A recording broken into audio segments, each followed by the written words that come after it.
दोस्तों जरा सोचिए, एक दिन आपकी 4 साल की बेटी उठे और बोले, कितनी बार कहूं आपको, आप दोनों मेरे माँ बाप नहीं हो और मैं कोई बच्ची नहीं हूं। मेरे तो 2 बच्चे हैं जो मुंबई में रहते हैं। अरे गवार लोगों, मैं तुम्हें कैसे समझाऊं, मैं बच्ची नहीं हूं। मेरे तो 2 बच्चे हैं और मैं एक अरबपति औरत हूं। पूरे गांव में हाहाकार मच गया। किसी ने कहा यह बच्ची पागल है तो कोई हंसी उड़ाने लगा, लेकिन फिर भी वो बच्ची अपनी बात पर अड़ी रही। अरे गवार लोगों, मैं तुम्हें कैसे समझाऊं। हे भगवान, मैं कहां पागलों के बीच फंस गई। यहां तक कि गांव की डीएम मैडम तक को उस बच्ची ने बुला लिया और बोली, डीएम साहिबा, आप ही समझाइए इन गवार लोगों को। मैं तो समझा समझा कर थक गई। मैं कोई बच्ची नहीं हूं, मेरा पुनर्जन्म हुआ है। अपने बच्चे को जन्म देते वक्त मेरी मृत्यु हो गई थी। डीएम साहिबा, मेरी बात का यकीन करो, मेरा नाम करीना है, पर पता नहीं ये गवार लोग मुझे कैसे फंसा रहे हैं। बिहार के एक छोटे धूल भरे गांव में एक गरीब मजदूर के घर एक बच्ची का जन्म होता है। जब वह 4 साल की हुई तो उसने अपने माँ बाप से जो कहा सुनकर आपके भी रोंगटे खड़े हो जाएंगे। उसने कहा, मेरा नाम उर्मिला नहीं, मेरा नाम करीना मित्तल है। मैं तो एक अरबपति हूँ। मैं मित्तल मोटर्स की मालकिन हूँ। मेरे 2 बच्चे हैं और मेरा परिवार मुंबई में रहता है। मैं यहाँ गलती से आ गई हूँ। किसी ने जानबूझकर मेरी हत्या करवाई थी और मैं उसी का बदला लेने आई हूँ। आखिर क्या है इस लड़की की सच्चाई? क्या वह सच बोल रही है या बस झूठी कहानियां बना रही हैं? इन सभी सवालों के जवाब जानने के लिए यह वीडियो शुरू से लेकर अंत तक जरूर देखें, तभी आपको पूरी कहानी समझ में आएगी। और अगर वीडियो पसंद आए तो एक लाइक और चैनल को सब्सक्राइब करना मत भूलिए। तो चलिए कहानी शुरू करते हैं। बिहार का वह छोटा सा धूल भरा गांव सूरज की पहली किरण के साथ ही जाग जाता था। यहीं एक टूटी फूटी झोपड़ी में राम भरोसे और उसकी पत्नी शांति की दुनिया, उनकी 4 साल की बेटी उर्मिला के इर्द गिर्द घूमती थी। उर्मिला, जिसकी बड़ी बड़ी गहरी आंखें हमेशा कुछ खोजती सी लगती थीं, बाकी बच्चों की तरह नहीं थीं। वह शांत रहती, बहुत कम बोलती और जब बोलती तो उसकी बातें किसी पहेली की तरह होती। लेकिन उसके चौथे जन्मदिन के ठीक 1 हफ्ते बाद उस झोपड़ी में एक ऐसा तूफान आया जिसने राम भरोसे और शांति की दुनिया को हमेशा के लिए हिला कर रख दिया। उस दिन शांति अपनी बेटी को बाजरे की रोटी खिला रही थी। उर्मिला ने एक टुकड़ा मुंह में डाला और फिर अपनी मां की आंखों में झांकते हुए साफ और सधी हुई अंग्रेजी में कहा, mother, this food is so bland. I miss continental breakfast Alfred used to make for me. शांति के हाथ से रोटी का टुकड़ा छूटकर जमीन पर गिर गया। अंग्रेजी, अल्फ्रेड, कॉन्टिनेंटल, ब्रेकफास्ट, यह शब्द तो उसने कभी सुने भी नहीं थे। उसने घबराकर पूछा, क्या बोल रही हो बिटिया? उर्मिला ने झुंझलाकर थाली को परे सरका दिया। मैं यहाँ क्या कर रही हूँ? यह मेरा घर नहीं है। मैं मुंबई में रहती हूँ। मेरा नाम करीना मित्तल है, उर्मिला नहीं। उसकी आवाज एक 4 साल की बच्ची की नहीं, बल्कि एक अधिकारपूर्ण महिला की लग रही थी। मेरे पति कुणाल मित्तल हैं, मित्तल मोटर्स के मालिक। उनकी घनी मूछें हैं और उनके दाहिने गाल पर एक छोटा सा तिल है। मैं एक अरबपति हूँ। मेरी मौत मेरे बेटे वीर को जन्म देते वक्त ग्लोबल हॉस्पिटल में हुई थी। मुझे मेरे कुणाल के पास जाना है। राम भरोसे जो दरवाजे पर खड़ा यह सब सुन रहा था, वहीं पत्थर का बन गया। यह सब क्या था? किसी ने बच्ची पर कुछ कर तो नहीं दिया? वे उसे गांव के ओंजा के पास ले गए, मंदिर में मन्नतें मांगी, लेकिन उर्मिला की बातें नहीं बदलीं। वह दिन ब दिन और अजीब होती जा रही थी। वह अपनी फटी हुई फ्रॉक को देखकर रोती और कहती, मेरे पास गुच्ची और प्राड़ा के डिजाइनर कपड़े थे। वह मिट्टी के घर को देखकर कहती, मेरा जैसा घर था जिसमें 100 से ज्यादा नौकर काम करते थे। वह धारा प्रवाह अंग्रेजी बोलती जो उसने कभी किसी से नहीं सीखी थी। वह अक्सर हवा में हाथ घुमाकर अपने काल्पनिक सेक्रेटरी को निर्देश देती, miss Suja, schedule my meeting with the जापानी डेलीगेट। गांव वाले उसे पगली कहने लगे थे, लेकिन राम भरोसे और शांति के लिए यह एक कभी न खत्म होने वाला दुस्वप्न था। समय बीतता गया। उर्मिला अब 8 साल की हो चुकी थी। उसकी जिद अब एक जुनून बन चुकी थी। उसने 2 बार घर से मुंबई के लिए भागने की कोशिश की, जिसे गांव वालों ने पकड़ लिया। उसका कहना था कि मित्तल मोटर्स उसकी और कुणाल की खून पसीने की कमाई है, जिसे वे किसी और के हाथों में नहीं जाने दे सकते। जब उसे गांव के स्कूल में डाला गया तो उसने पहले ही दिन हेडमास्टर लाला चंद के होश उड़ा दिए। हेडमास्टर ने जब उससे उसका नाम पूछा तो उसने खड़े होकर आत्मविश्वास से कहा, my name is Kareena Mittal, founder of Mittal Motors, but for now you can call me Urmila. Headmaster उसकी फर्राटेदार अंग्रेजी और उसके ज्ञान को देखकर दंग रह गए। वह 8वीं कक्षा के गणित के सवाल हल कर देती थी और देश की अर्थव्यवस्था पर ऐसे बातें करती जैसे वह कोई विशेषज्ञ हो। एक दिन जब सब्र का बांध टूट गया तो उर्मिला ने हेडमास्टर लालाचंद को अपने ऑफिस में घेर लिया। मास्टर जी, उसने दृढ़ता से कहा, आपको मेरी मदद करनी होगी। मैं जानती हूं कि आप मेरी बातों पर विश्वास नहीं करते, लेकिन अगर आप एक कोशिश नहीं करेंगे तो मेरी पूरी जिंदगी बर्बाद हो जाएगी। उसने अपनी पूरी कहानी, अपने पति कुणाल, बेटे वीर, कंपनी की शुरुआत की कहानी और अपनी मौत की रात का हर एक विवरण उन्हें सुनाया। लालाचंद एक पढ़े लिखे और सुलझे हुए इंसान थे। उन्होंने बच्ची की आंखों में एक अजीब सी सच्चाई देखी। उन्होंने एक फैसला किया। उन्होंने मित्तल मोटर्स मुंबई के पते पर एक चिट्ठी लिखी जिसमें उन्होंने उर्मिला की कही हर बात का जिक्र किया। चिट्ठी भेजते वक्त उन्हें खुद भी यकीन नहीं था कि किसी अरबपति के दफ्तर से इस गुमनाम चिट्ठी का कोई जवाब आएगा। लेकिन कहानी में पहला मोड़ तब आया जब 3 हफ्ते बाद गांव के डाकिया ने कांपते हाथों से लालाचंद को एक सरकारी लिफाफा थमाया। उस पर गृह मंत्रालय बिहार सरकार की मुहर लगी थी। लालाचंद ने घबराते हुए लिफाफा खोला। अंदर एक पत्र था जिसमें लिखा था कि मित्तल मोटर्स ने उनकी चिट्ठी को गंभीरता से लिया है और इस मामले की संवेदनशीलता को देखते हुए सरकार ने इस केस की जांच के लिए अपनी सबसे तेज तर्रार और काबिल अधिकारी district magistrate DM Anjali Singh को नियुक्त किया है।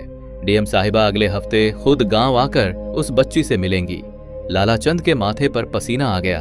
उन्होंने जो चिंगारी लगाई थी अब वह आग का रूप ले चुकी थी।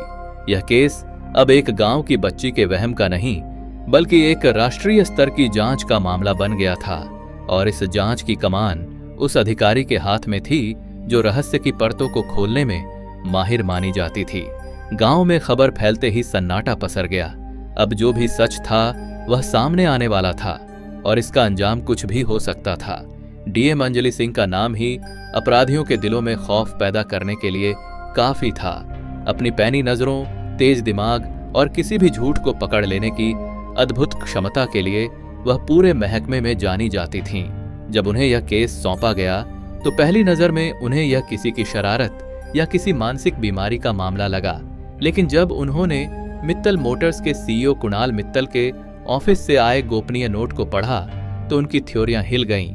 नोट में लिखा था, बच्ची जिन बातों का जिक्र कर रही है उनमें से कुछ इतनी निजी हैं कि वे केवल मुझे और मेरी स्वर्गीय पत्नी करीना को ही पता थीं। अंजलि सिंह ने अपनी टीम के साथ गांव में प्रवेश किया। 3 जीपों का काफिला जब राम भरोसे की झोपड़ी के सामने रुका तो पूरा गांव देखने के लिए उमड़ पड़ा। अंजलि जीप से उतरी। सफेद साड़ी, आंखों पर काला चश्मा और चेहरे पर एक ऐसा आत्मविश्वास जो किसी को भी भयभीत कर दे। झोपड़ी के अंदर शांति और राम भरोसे डर से कांप रहे थे। उर्मिला शांत बैठी थी। उसकी आंखों में न कोई डर था न कोई घबराहट। वह तो जैसे इसी दिन का इंतजार कर रही थी। अंजलि ने घर में घुसकर एक नजर चारों तरफ दौड़ाई और फिर उर्मिला के सामने एक स्टूल पर बैठ गईं। उन्होंने अपना चश्मा उतारा। उन्होंने नरम लेकिन सधी हुई आवाज में पूछा, तुम्हारा नाम उर्मिला है? बच्ची ने बिना पलक झपकाए साफ अंग्रेजी में जवाब दिया, मेरा नाम करीना मित्तल है और मैं मानती हूं कि आप यहां मेरी मदद करने के लिए आई हैं। डीएम साहिबा अंजलि हल्का सा मुस्कुराई। बच्ची की जानकारी और आत्मविश्वास देखने लायक था। ठीक है करीना, अगर तुम करीना हो तो मुझे कुछ सवालों के जवाब दो। तुम और कुणाल पहली बार कहां मिले थे? यह एक ऐसा सवाल था जो अंजलि ने अचानक पूछा था, यह देखने के लिए कि बच्ची कोई गढ़ी हुई कहानी सुना रही है या सच बोल रही है। उर्मिला ने आंखें बंद की जैसे कुछ याद कर रही हो। फिर उसने कहा, हम मुंबई के एक अनाथालय में मिले थे। हम दोनों वहीं पले बढ़े। कुणाल मुझसे 2 साल बड़े थे। हम दोनों ने मिलकर एक सपना देखा था, एक ऐसी कार कंपनी बनाने का जो दुनिया पर राज करे। हम दोनों के पास एक भी रुपया नहीं था। अंजलि ने अपने नोटपैड पर कुछ लिखा। यह जानकारी पब्लिक डोमेन में नहीं थी। मित्तल की आधिकारिक बायोग्राफी में लिखा था कि उन्होंने अपनी पढ़ाई लंदन से की थी। यह पहला चौंकाने वाला बिंदु था। कंपनी का नाम मित्तल मोटर्स ही क्यों रखा? मित्तल करीना मोटर्स क्यों नहीं? अंजलि का अगला सवाल एक मनोवैज्ञानिक जाल था। उर्मिला ने तुरंत जवाब दिया, क्योंकि कुणाल हमेशा कहते थे कि मैं इस कंपनी की नींव हूं और नींव कभी दिखाई नहीं देती, वह सिर्फ मजबूती देती है। मित्तल नाम उनका था, लेकिन मोटर्स का सपना मेरा था। हमारा एक गुप्त समझौता था। कैसा समझौता? अंजलि ने पूछा। कंपनी के 50% शेयर मेरे नाम पर थे, एक ट्रस्ट के जरिए। यह बात कुणाल, मैं और हमारे वकील मिस्टर आडवाणी के अलावा कोई नहीं जानता था। मेरी मौत के बाद वो शेयर मेरे बेटे वीर के नाम पर ट्रांसफर होने थे। जब वह 21 साल का हो जाए। अंजलि के हाथ एक पल के लिए रुक गए। यह एक अरबों डॉलर का दावा था। अगर यह सच निकला तो मित्तल मोटर्स के साम्राज्य में भूचाल आ सकता था। तुम कहती हो तुम्हारी मौत बच्चे को जन्म देते वक्त हुई। कौन सा अस्पताल था? डॉक्टर का नाम क्या था? और मौत का सही कारण क्या था? अंजलि ने सवालों की बौछार कर दी। उर्मिला ने शांत स्वर में जवाब दिया, ग्लोबल हॉस्पिटल, मुंबई। डॉक्टर थी डी अल्मेडा। सब कुछ ठीक चल रहा था, लेकिन डिलीवरी के ठीक बाद जब नर्स ने मुझे एक इंजेक्शन लगाया तो मुझे सांस लेने में तकलीफ होने लगी। मेरा पूरा शरीर अकड़ गया था।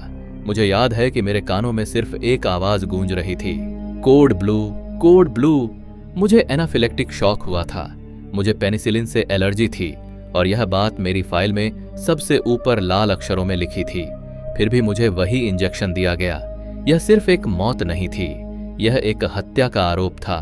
एक 8 साल की बच्ची जो बिहार के एक गांव में बैठी है, मेडिकल लापरवाही या साजिश की इतनी सटीक जानकारी दे रही थी।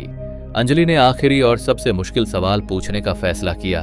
कुणाल मित्तल यहां आ रहे हैं, वह तुमसे मिलना चाहते हैं। अगर तुम सच में करीना हो तो मुझे कोई एक ऐसी बात बताओ जो सिर्फ तुम और कुणाल जानते हो। कोई कोडवर्ड, कोई वादा, कोई राज। उर्मिला ने एक गहरी सांस ली और डीएम अंजलि के कान के पास झुककर धीरे से कुछ फुसफुसाई। वह शब्द सुनते ही अंजलि सिंह, जो हमेशा अपनी भावनाओं पर काबू रखती थीं, उनकी आंखें आश्चर्य से चौड़ी हो गईं। उन्होंने अविश्वास में उर्मिला की तरफ देखा। बच्ची ने जो कहा था वह कोई सामान्य राज नहीं था। वह एक ऐसा शब्द था जो कुणाल मित्तल के अतीत के सबसे काले अध्याय से जुड़ा हो सकता था। ठीक उसी समय बाहर गाड़ियों का एक और बड़ा काफिला आकर रुका। इस बार काली मर्सिडीज और रेंज रोवर थी। दरवाजा खुला और उसमें से एक लंबा रोबदार आदमी उतरा। घनी मूछें, चेहरे पर वही तिल और आंखों में एक असीम दर्द और संदेह लिए हुए। कुणाल मित्तल अपनी सच्चाई का सामना करने के लिए उस धूल भरी दहलीज पर आ चुके थे। माहौल में एक अजीब सी खामोशी और तनाव घुल गया था। असली परीक्षा अब शुरू होने वाली थी। कुणाल मित्तल जब घर के अंदर दाखिल हुए तो समय जैसे थम गया। अरबों डॉलर का साम्राज्य चलाने वाला वह आदमी, जिसके एक इशारे पर बाजार गिरते और उठते थे, आज एक 8 साल की बच्ची के सामने निहत्था खड़ा था। उर्मिला ने जैसे ही कुणाल को देखा, वह अपनी जगह से उठी। उसकी आंखों में आंसू भर आए, लेकिन वह रोई नहीं। उसने आगे बढ़कर कुणाल के पैर छुए, ठीक वैसे ही जैसे एक पारंपरिक भारतीय पत्नी अपने पति का अभिवादन करती है। आप देर से आए, उसने सिसकी भरी आवाज में कहा। मैंने आपका बहुत इंतजार किया। कुणाल पत्थर की मूर्ति बने खड़े रहे। उनके साथ आए सुरक्षा गार्ड, वकील और उनकी दूसरी पत्नी सोनिया, जो एक मशहूर मॉडल थीं, इस दृश्य को अविश्वास से देख रहे थे। सोनिया के चेहरे पर घृणा और उपहास का भाव साफ दिख रहा था। डीएम अंजलि सिंह ने माहौल को नियंत्रित किया। मिस्टर मित्तल, यह उर्मिला है। वह दावा करती है कि यह आपकी स्वर्गीय पत्नी करीना है। कुणाल ने झुकी नजरों से बच्ची को देखा। यह असंभव है। करीना को गए हुए 9 साल हो गए। उसकी आवाज में दर्द था, लेकिन विश्वास नहीं। अंजलि ने कहा, यह बच्ची आपके और करीना के बीच की कुछ बेहद निजी बातें जानती है। मिस्टर मित्तल, इसने आपके अनाथालय में मिलने से लेकर कंपनी के गुप्त शेयर होल्डिंग पैटर्न तक सब कुछ बताया है। सोनिया बीच में बोल पड़ी, यह बकवास है। जरूर किसी ने इस बच्ची को सिखा पढ़ा कर भेजा है ताकि यह मित्तल परिवार की दौलत हड़प सके। उर्मिला ने सोनिया की तरफ एक तीखी नजर से देखा। तुम्हारी हिम्मत कैसे हुई? जब मैं और कुणाल सड़कों पर सोकर अपनी कंपनी के सपने बुन रहे थे, तब तुम कहां थी? तुम इस साम्राज्य की सिर्फ वारिस हो, इसकी निर्माता नहीं। उसकी आवाज में इतना अधिकार था कि सोनिया एक पल के लिए सहम गई। कुणाल ने हाथ उठाकर सोनिया को चुप कराया। उसने उर्मिला से कहा, अगर तुम करीना हो तो मुझे वह चाबी दो। यह एक अप्रत्याशित सवाल था। अंजलि सिंह भी चौंक गई। कैसी चाबी मिस्टर मित्तल? कुणाल ने उर्मिला की आंखों में सीधे झांकते हुए कहा, हमारे सपनों की चाबी, वह कोड जिसे हमने अपनी पहली वर्कशॉप के दरवाजे पर खुरच कर लिखा था, वह कोड जो हमारी हर सफलता का पासवर्ड बना, वह कोड जो सिर्फ मैं और करीना जानते थे। पूरे घर में सन्नाटा छा गया। यह अंतिम परीक्षा थी। अगर बच्ची यह नहीं बता पाई तो यह खेल यहीं खत्म हो जाता। उर्मिला मुस्कुराई, एक ऐसी मुस्कान जिसमें दर्द और यादें छिपी थीं। उसने अपनी छोटी सी उंगली से हवा में कुछ अक्षर बनाए कि दो के एक साथ। कुणाल मित्तल के पैरों के नीचे से जमीन खिसक गई। उनकी आंखों से आंसू बह निकले कि दो के एक साथ। कुणाल से करीना तक 17। हमारी पहली मुलाकात की तारीख। यह सिर्फ एक कोड नहीं था, यह उनकी पूरी जिंदगी का सार था। वह वहीं जमीन पर बैठ गए और एक बच्चे की तरह रोने लगे। लेकिन कहानी में असली मोड़ अब आना बाकी था। डीएम अंजलि सिंह ने माहौल को थोड़ा शांत होने दिया। फिर अपना त्रुप का पत्ता चला। उन्होंने कुणाल की तरफ मुड़कर कहा, मिस्टर मित्तल, इस बच्ची ने मुझे एक और बात बताई है। इसने मुझे ऑपरेशन फीनिक्स के बारे में बताया है। ऑपरेशन फीनिक्स का नाम सुनते ही कुणाल मित्तल का रोना बंद हो गया। उनके चेहरे का रंग उड़ गया। उनके वकील ने तुरंत आपत्ति जताई। मैडम, आप इस तरह मेरे क्लाइंट से। अंजलि ने उसे हाथ के इशारे से रोक दिया। यह बच्ची दावा करती है कि मित्तल मोटर्स की शुरुआती फंडिंग ऑपरेशन फीनिक्स से हुई थी। यह भी दावा करती है कि यह एक गैर कानूनी हवाला ट्रांजैक्शन था जिसे दुबई के एक डॉन अल जब्बार के साथ किया गया था। और सबसे बड़ी बात, यह दावा करती है कि इस सौदे का एकमात्र सबूत, एक लाल डायरी करीना मित्तल ने कहीं छिपा दी थी। अब घर में मौजूद हर व्यक्ति स्तब्ध था। यह पुनर्जन्म की कहानी से कहीं आगे निकलकर एक बहुत बड़े कॉरपोरेट और अंडरवर्ल्ड अपराध का मामला बन चुका था। कुणाल मित्तल, जो अब तक एक पीड़ित पति लग रहे थे, अब एक संदिग्ध के कटघरे में खड़े थे। उर्मिला ने आगे बढ़कर कहा, वह डायरी मैंने अपने बेडरूम में हमारी शादी की तस्वीर के पीछे बनी तिजोरी में रखी थी। उस तिजोरी का पासवर्ड है वीर। हमारे बेटे का नाम। सोनिया चिल्लाई, यह झूठ है। उस कमरे में कोई तिजोरी नहीं है। मैं पिछले 7 सालों से उस कमरे में रह रही हूं। अंजलि सिंह ने कुणाल की आंखों में देखा। मिस्टर मित्तल, क्या आपके बेडरूम में तस्वीर के पीछे कोई तिजोरी है? कुणाल का चेहरा पसीने से भीग गया था। उन्होंने नम सिर हिलाया, लेकिन उनकी आंखें उनका साथ नहीं दे रही थीं। अंजलि सिंह ने उठते हुए कहा, ठीक है, तो फिर अब यह जांच बिहार के इस छोटे से गांव से निकलकर मुंबई के आपके आलीशान महल तक जाएगी। मेरी टीम कल मुंबई पहुंचेगी। हम उस दीवार को तोड़कर भी देखेंगे। अगर जरूरत पड़ी तो। यह एक सीधी चुनौती थी। अंजलि सिंह ने मित्तल को कोई मौका नहीं दिया। अब यह केस सिर्फ एक बच्ची की यादों का नहीं था, बल्कि एक अरबपति के साम्राज्य की काली सच्चाई का था। और उस सच्चाई का ताला खोलने की चाबी, यानी वह लाल डायरी, मुंबई के मित्तल मैंशन में कहीं बंद थी। या शायद नहीं, हो सकता है कि यह भी बच्ची की कल्पना का एक और हिस्सा हो। लेकिन एक बात तय थी, इस खेल में अब कई बड़े खिलाड़ी शामिल हो चुके थे और किसी को नहीं पता था कि मुंबई पहुंचने पर उन्हें एक छिपी हुई तिजोरी मिलेगी या एक बहुत बड़ा धोखा। अगले दिन मुंबई का आसमान भी जैसे किसी बड़े तूफान की आशंका में घिरा हुआ था। डीएम अंजलि सिंह अपनी टीम के साथ मित्तल मैंशन के बाहर खड़ी थी, जो किसी महल से कम नहीं था।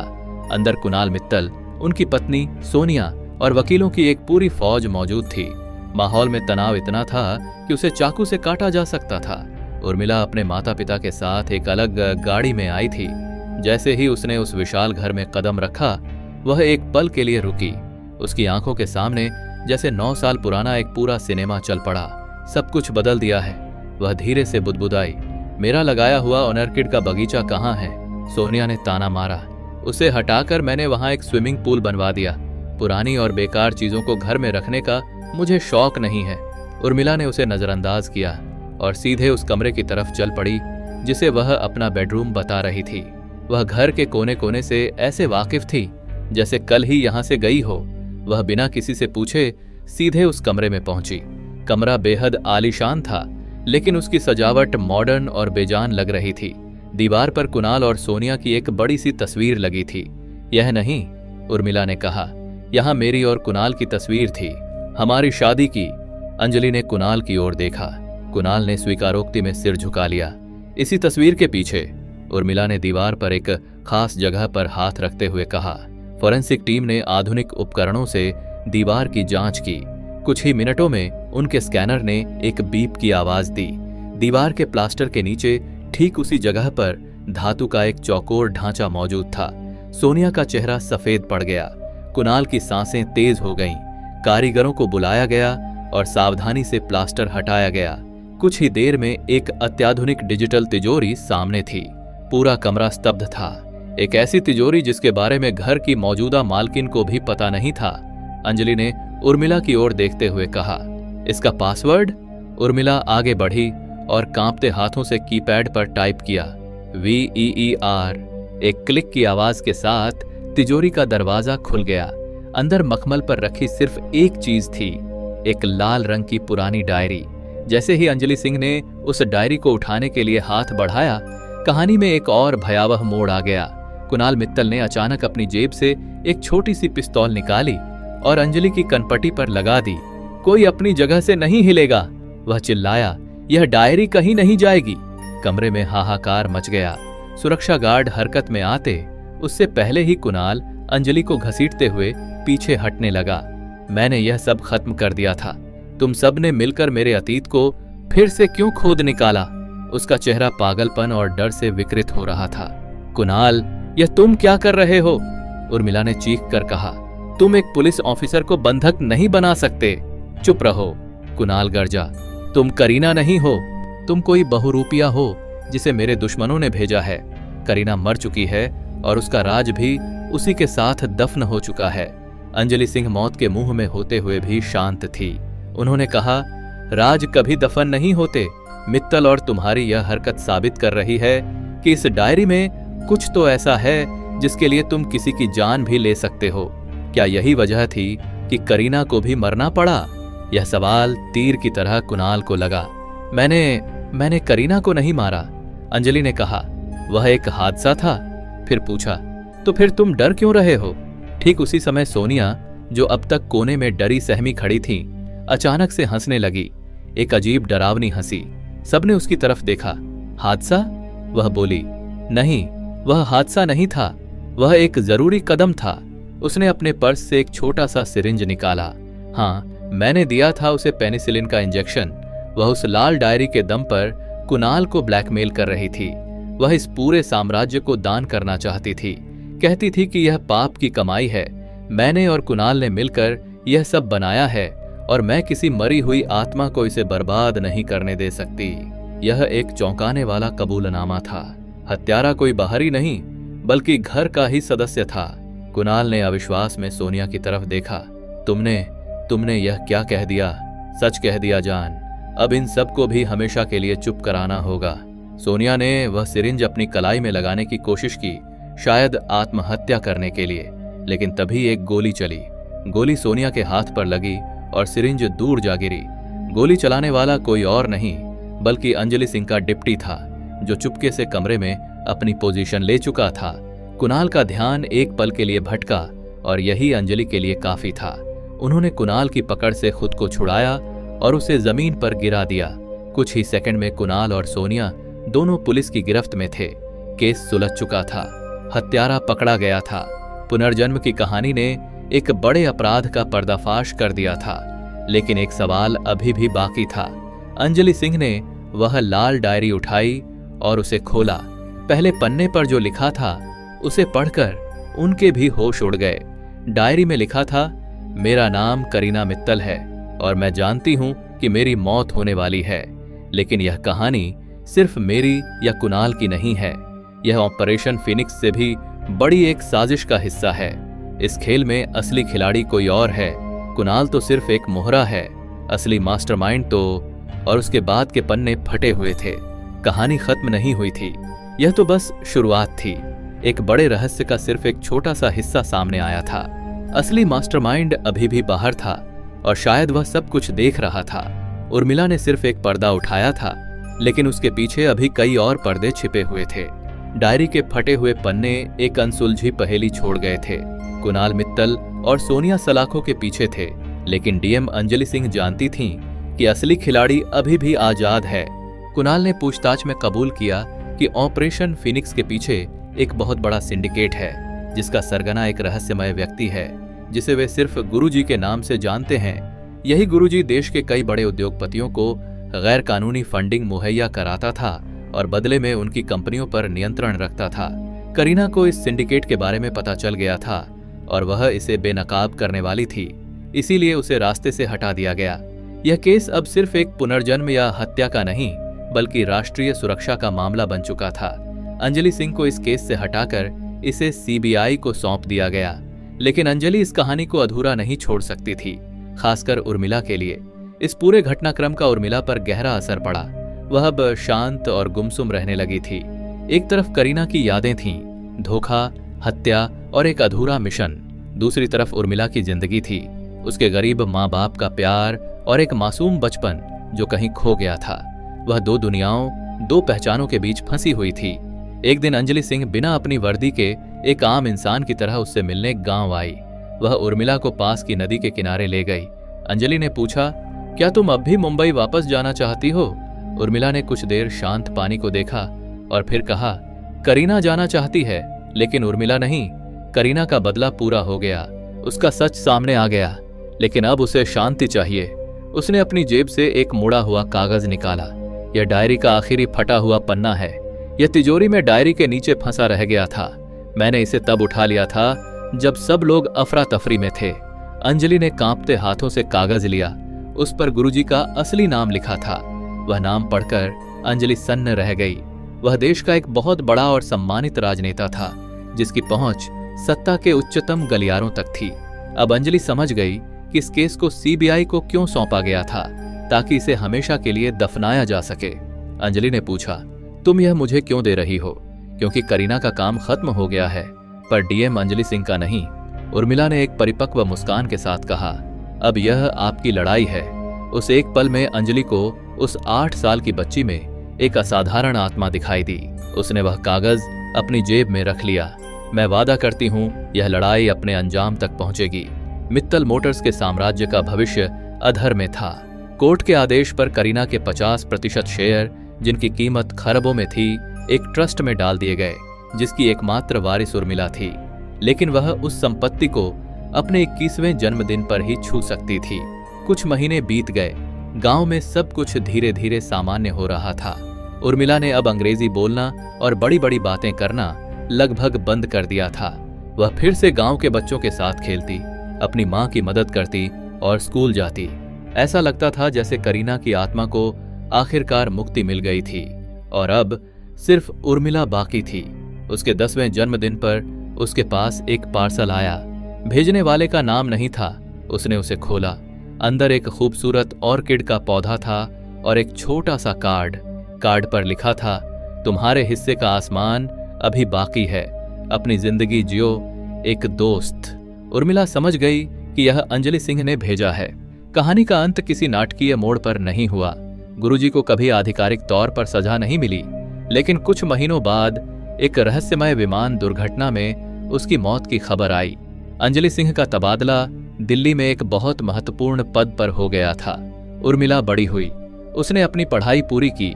21 साल की उम्र में जब उसे खरबों की संपत्ति मिली तो उसने सबको चौंकाते हुए उस पूरी दौलत से करीना मित्तल फाउंडेशन की स्थापना की, जो देश भर के अनाथ बच्चों की शिक्षा और भविष्य के लिए काम करता था।